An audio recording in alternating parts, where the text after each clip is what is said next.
Hello students, NS तथा GM classes में आपका स्वागत है। इससे पहले वाली क्लास में हमने भूचुंबकत्व के बारे में पढ़ा था कि भूचुंबकत्व होता क्या है और भूचुंबकत्व के अवयव क्या होते हैं।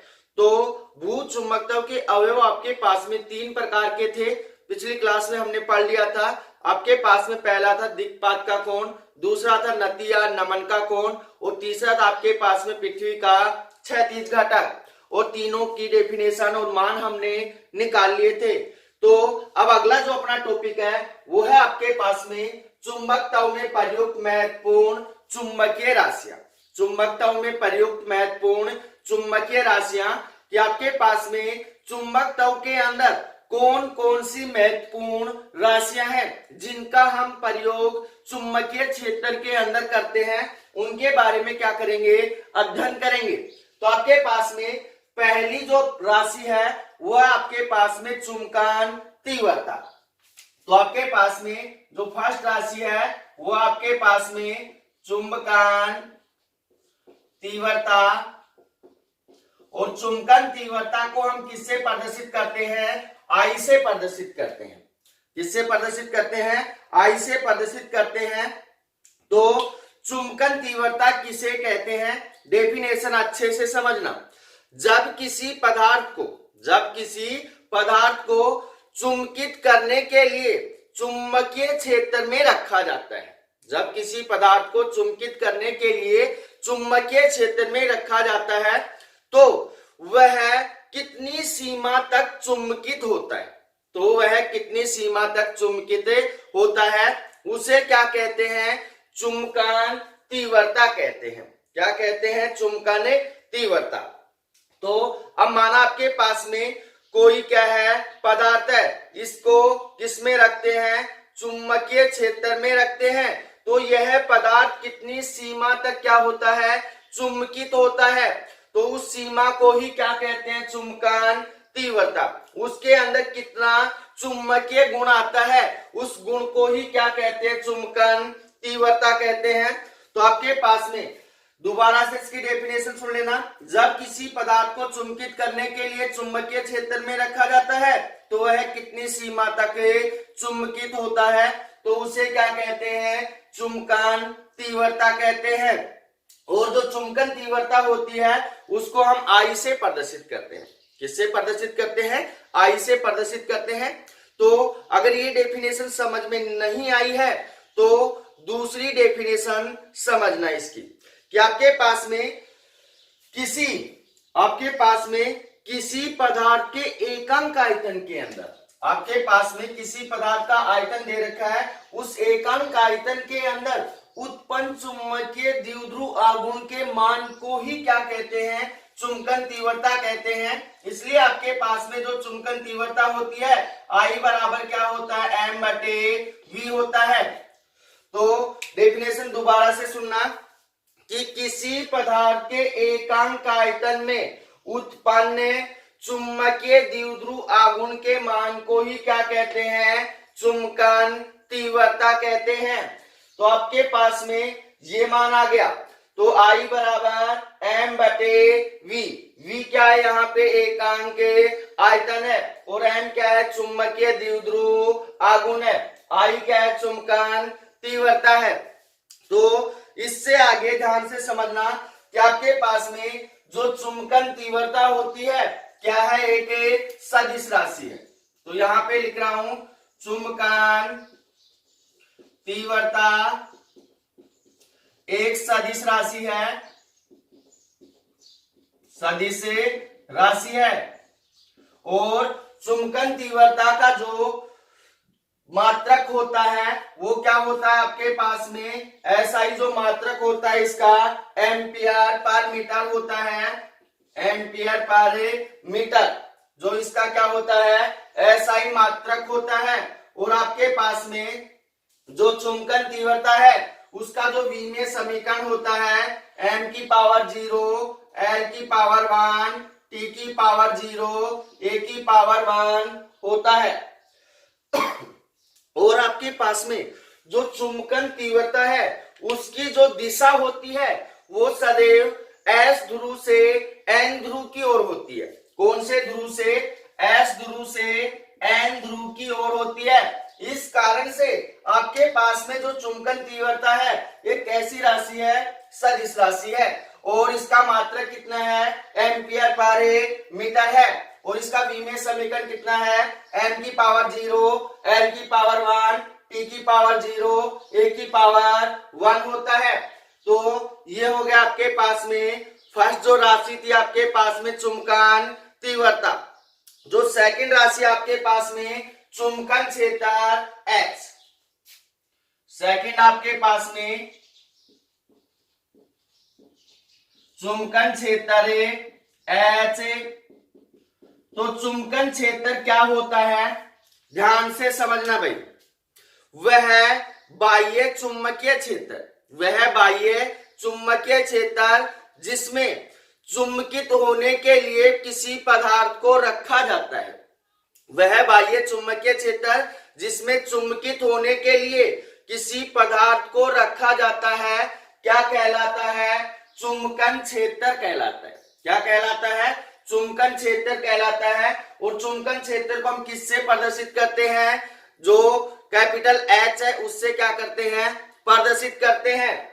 अब आपके पास में ये जो चुंबकन क्षेत्र ये तो आपके पास में बाह्य चुंबकीय क्षेत्र है, परंतु आपके पास में जो पदार्थ का स्वयं का जो चुंबकीय क्षेत्र होगा, पदार्थ का स्वयं का जो चुंबकीय क्षेत्र होगा उसे क्या कहते हैं? चुंबकीय प्रेरण B कहते हैं। क्या कहते हैं? चुंबकीय प्रेरण,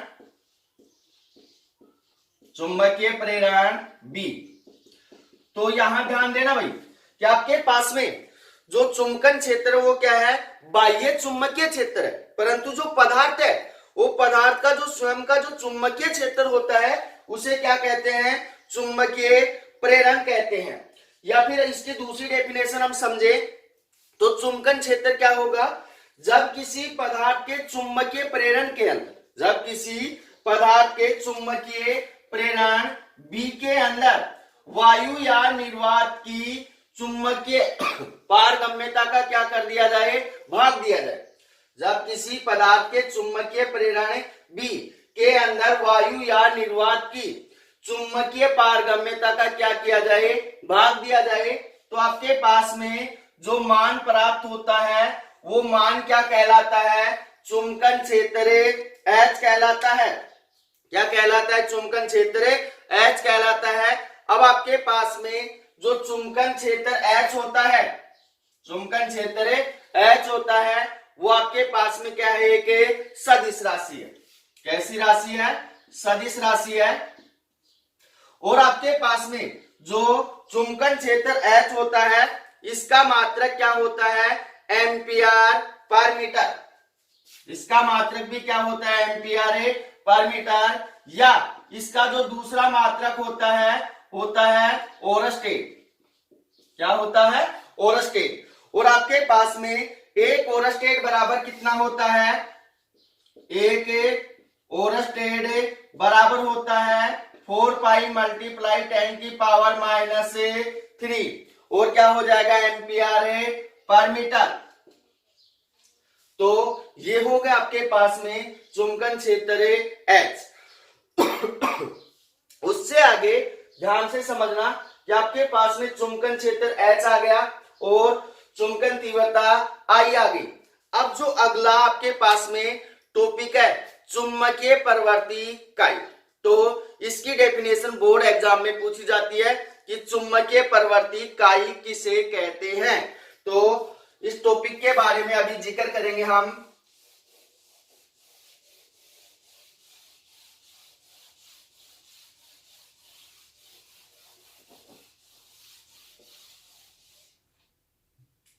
टॉपिक आपके पास में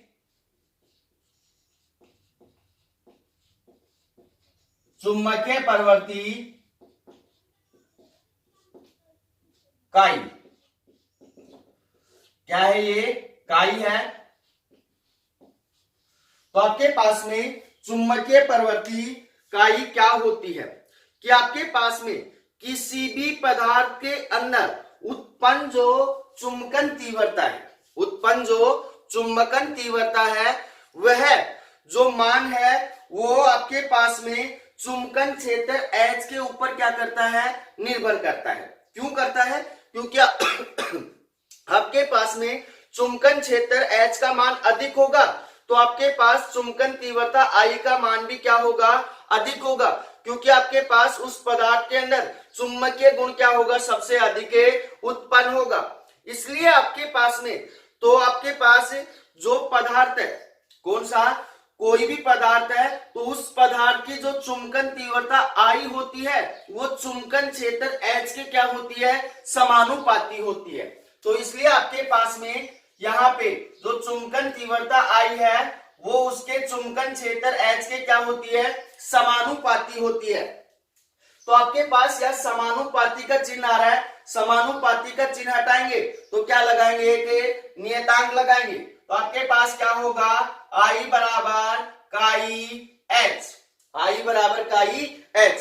यहाँ काई क्या है, आपके पास में एक नियतांक है जिसे क्या कहते हैं, चुंबकीय प्रवृत्ति कहते हैं। तो यहां लिख रहा हूं, यहां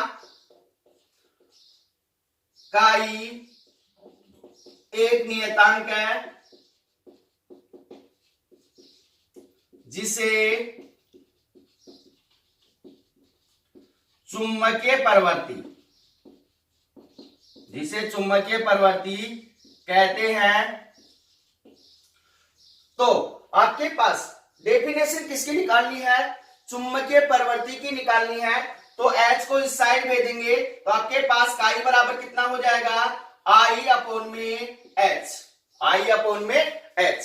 तो यहां से डेफिनेशन देखना भाई, यहां से डेफिनेशन देखना कि आपके पास में चुंबकीय प्रवृत्ति काई की क्या डेफिनेशन होगी।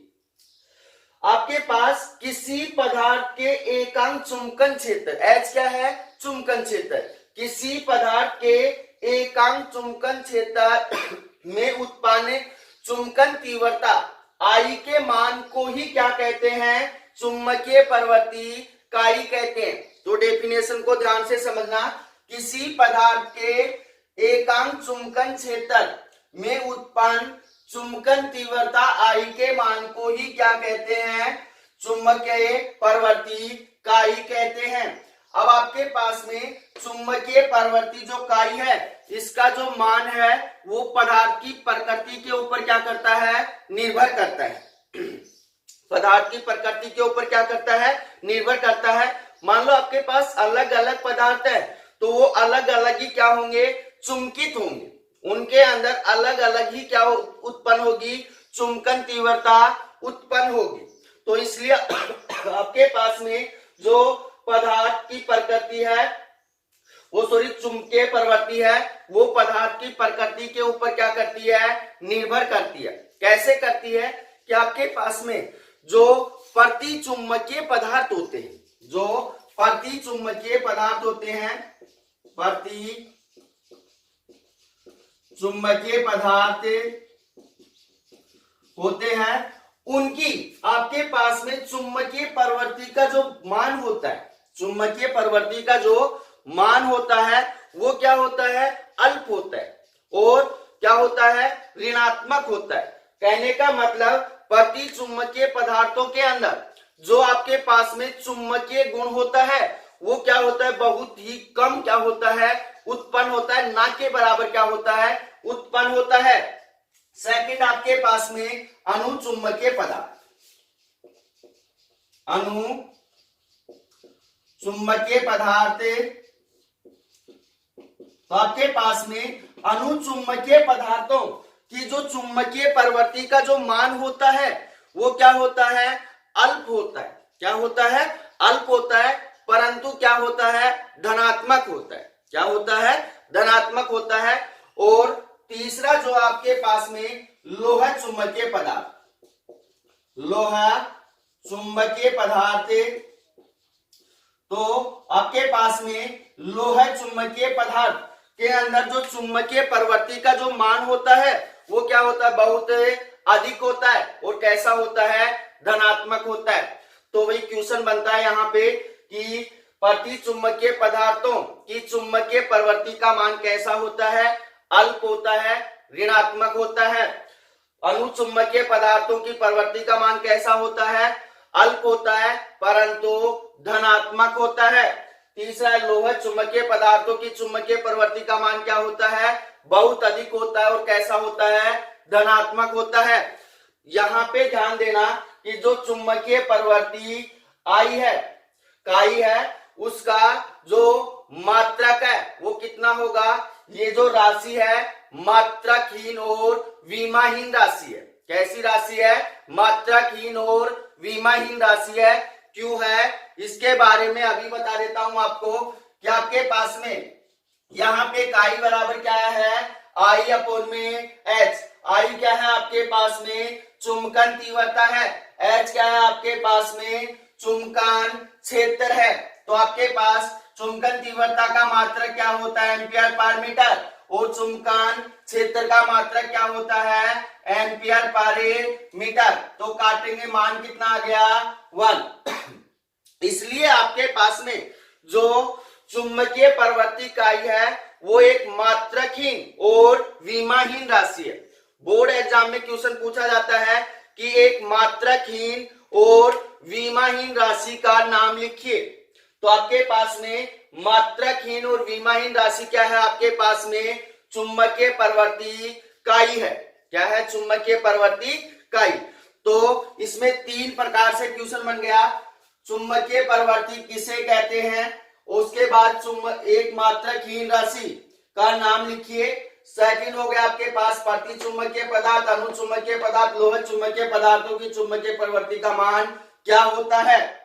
उससे आगे आपके पास में अगला जो टॉपिक है वो आपके पास चुंबकीय पारगम्यता म्यू। ये भी आपके पास क्या है? इंपॉर्टेंट है, क्योंकि इसमें भी बोर्ड एग्जाम में डेफिनेशन पूछी जाती है। तो टॉपिक आपके पास में चुंबकीय पारगम्यता, जो 4th पॉइंट आपके पास में चुंबकीय पारगम्यता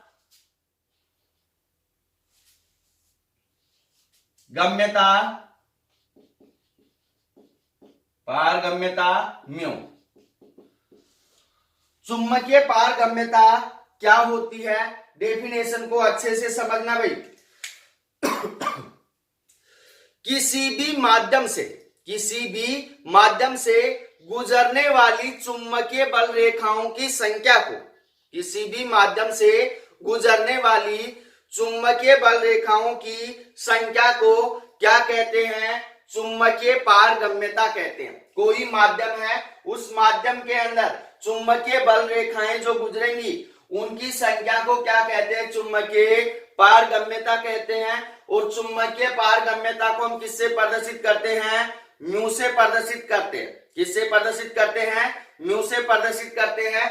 अगर ये डेफिनेशन समझ में नहीं आई है तो दूसरी डेफिनेशन समझना कि आपके पास में चुंबकीय पारगम्यता क्या होगी? किसी पदार्थ के चुंबकीय प्रेरण B, किसी पदार्थ के चुंबकीय प्रेरण B तथा चुंबकन क्षेत्र H के अनुपात को क्या कहते हैं? चुंबकीय पारगम्यता कहते हैं। ये डेफिनेशन याद रख लो कि किसी पदार्थ के चुंबकीय प्रेरण B तथा चुंबकन क्षेत्र H के अनुपात को क्या कहते हैं? चुंबकीय पारगम्यता कहते हैं। तो आपके पास यहाँ पे म्यू बराबर कितना आ गया?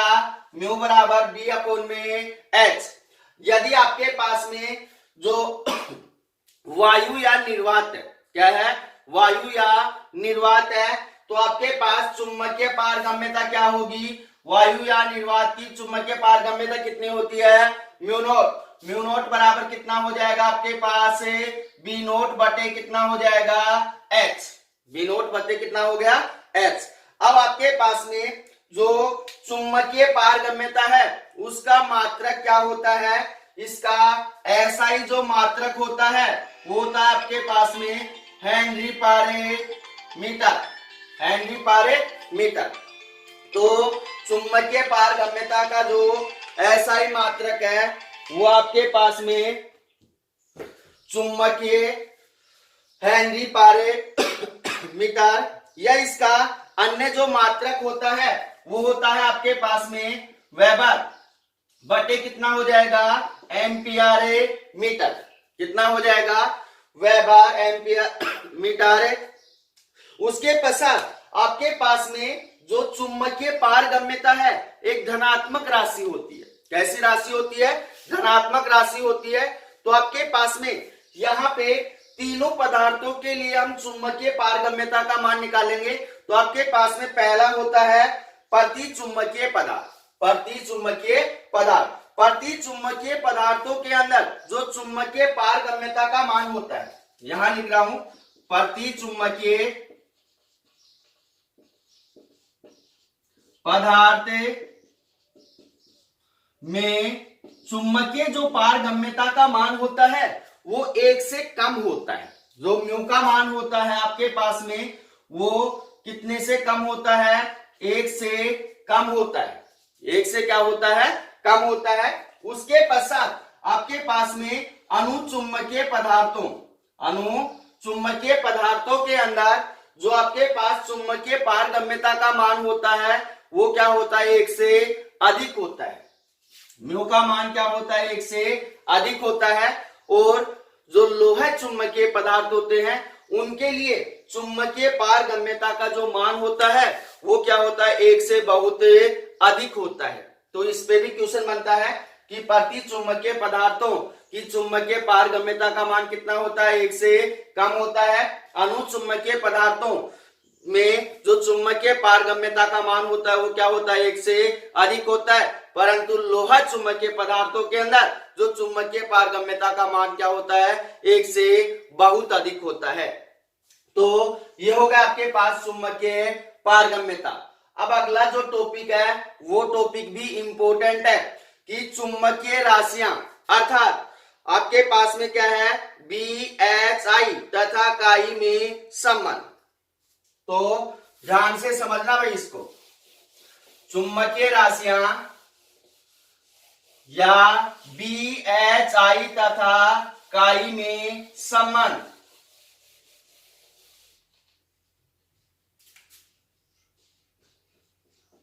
यहां हो जाएगा आपके पास में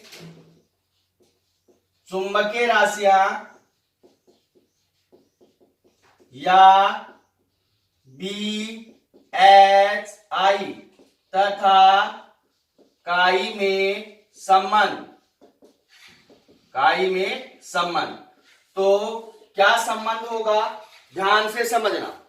आपके पास में कोई परिनलिका है, कोई क्या है, परिनलिका है। जब इस परिनलिका के अंदर आई धारा प्रवाहित की जाती है, जब इस परिनलिका के अंदर आई धारा प्रवाहित की जाती है तो परिनलिका के अंदर क्या उत्पन्न होता है, चुंबकन क्षेत्र उत्पन्न होता है। क्या उत्पन्न होता है, चुंबकन क्षेत्र उत्पन्न होता है। तो अब आपके पास में जब इस परिनलिका के अंदर किसी पदार्थ को रखा जाता है, इस परिनलिका के अंदर किसी पदार्थ को रखा जाता है, तो इस पदार्थ का जो चुंबकीय प्रेरण B है, इस पदार्थ का जो चुंबकीय प्रेरण B है उसका मान आपके पास में यहाँ जो चुंबकन क्षेत्र H है उसके कारण उत्पन्न चुंबकीय प्रेरण B1, उसके कारण उत्पन्न चुंबकीय प्रेरण B नोट मान लो, B नोट तथा विद्युत धारा के कारण उत्पन्न चुंबकीय प्रेरण B1 के योग के क्या होता है, समान होता है। इसलिए आपके पास B बराबर कितना हो गया, B नोट प्लस में B1, B नोट प्लस में B1। तो दोबारा से ध्यान से समझना कि आपके पास में एक परिनलिका है जिसके अंदर आई धारा प्रवाहित करने पर इसके अंदर क्या उत्पन्न होता है, चुंबकन क्षेत्र उत्पन्न होता है। जब इस परिनलिका के अंदर किसी पदार्थ को रखा जाता है तो उस पदार्थ का जो चुंबकीय प्रेरण B है, उस पदार्थ का जो चुंबकीय प्रेरण B है उसका जो मान है वो कौन कौन से मानों के ऊपर निर्भर करता है और कौन कौन से मानों के योग के समान होता है, ध्यान से समझना। अब आपके पास में परिनलिका के अंदर क्या उत्पन्न हो रहा है, चुंबकन क्षेत्र उत्पन्न हो रहा है। तो चुंबकन क्षेत्र के कारण उत्पन्न जो चुंबकीय प्रेरण है वो मान लिया कितना है आपके पास में बी नोट है, और आपके पास में इस परिनलिका के अंदर क्या प्रवाहित हो रही है, धारा प्रवाहित हो रही है। तो धारा के कारण उत्पन्न जो चुंबकीय प्रेरण है वो कितना है, B1 है। तो आपके पास में इस पदार्थ का जो उत्पन्न जो चुंबकीय प्रेरण का मान है वो कि चुंबकन क्षेत्र के कारण उत्पन्न चुंबकीय प्रेरण B नोट तथा धारा के कारण उत्पन्न चुंबकीय प्रेरण B1 के योग के क्या होता है, समान होता है। इसलिए B बराबर कितना हो गया, B नोट प्लस में B1। तो अब यहां इससे आगे समझना कि आपके पास में B नोट क्या है, B नोट क्या है, B नोट आपके पास में चुंबकन क्षेत्र H के कारण उत्पन्न चुंबकीय प्रेरण है। तो आपके पास क्या होगा यहाँ पे, mu naught H, mu naught H किसके कारण उत्पन्न हो रहा है, चुंबकन क्षेत्र के कारण उत्पन्न हो रहा है। और B1 क्या है आपके पास में, B1 है धारा के कारण उत्पन्न चुंबकीय प्रेरण। तो आपके पास धारा के कारण उत्पन्न चुंबकीय प्रेरण होगा तो क्या होगा, म्यू नोट I। ये दोनों मान उठाकर यहां डालेंगे तो B बराबर कितना हो जाएगा आपके पास में, यहां होगा म्यू नोट H प्लस में mu naught I, mu naught I। तो आपके पास में यहाँ पे म्यू नोट H प्लस में म्यू नोट I, दोनों के अंदर से क्या कॉमन आ रहा है, म्यू नोट कॉमन आ रहा है। तो B बराबर कितना हो गया आपके पास में, म्यू नोट इंटू कितना हो गया आपके पास H प्लस में I, H प्लस में I। तो यहां से H को क्या करेंगे, बाहर निकालेंगे तो B बराबर कितना हो जाएगा आपके पास म्यू नोट H, यहां कितना मान बच गया आपके पास 1 प्लस में I अपॉन में कितना हो गया H, I अपॉन में H। अब आपके पास चूंकि यहां देखना कि I अपॉन में H बराबर कितना होता है आपके पास में, क्या होता है, मैंने अभी डेफिनेशन बताई थी कि एकांक चुंबकीय चुंबकन क्षेत्र में उत्पन्न चुंबकीय प्रवृत्ति के मान को ही क्या कहते हैं, चुंबकीय प्रवृत्ति काई कहते हैं। तो यहाँ पे कितना आ गया, काई आ गया।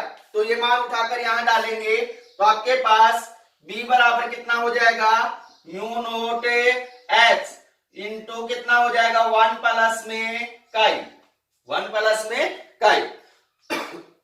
अब H को इस साइड भेजेंगे तो क्या होगा आपके पास, B बटे H बराबर हो जाएगा आपके पास म्यू नोट 1 प्लस में काई। अब यहाँ पे चूंकि आपके पास में B बटे H चुंबकीय प्रेरण B तथा चुंबकन क्षेत्र H के अनुपात को क्या कहते हैं, चुंबकीय पारगम्यता म्यू कहते हैं। तो यहाँ क्या हो जाएगा आपके पास में म्यू। तो आपके पास म्यू बराबर कितना हो गया आपके पास में, म्यू नोट इंटू 1 प्लस में काई। अब यहाँ म्यू नोट को इस साइड भेजेंगे तो आपके पास क्या होगा, म्यू नोट बटे म्यू, म्यू बटे कितना हो जाएगा, म्यू नोट हो जाएगा बराबर कितना हो जाएगा आपके पास में 1 प्लस में काई। तो आपके पास यहाँ म्यू नोट बटे म्यू, म्यू बटे कितना है, म्यू नोट है। ये क्या है आपके पास में, चुंबकीय पारगम्यता है और कौन सी है, आपेक्षिक है। तो यहां लिखेंगे हमें आपके पास में म्यू आर बराबर कितना होता है, म्यू बटे कितना हो गया, म्यू नोट हो गया। तो ये मान उठाकर यहां डालेंगे तो म्यू आर बराबर कितना हो गया, 1 प्लस में काई। और यही क्या होता है आपके पास में, चुंबकीय राशियां B, H, I तथा काई में संबंध होता है। तो धन्यवाद, मिलते हैं अगली क्लास में।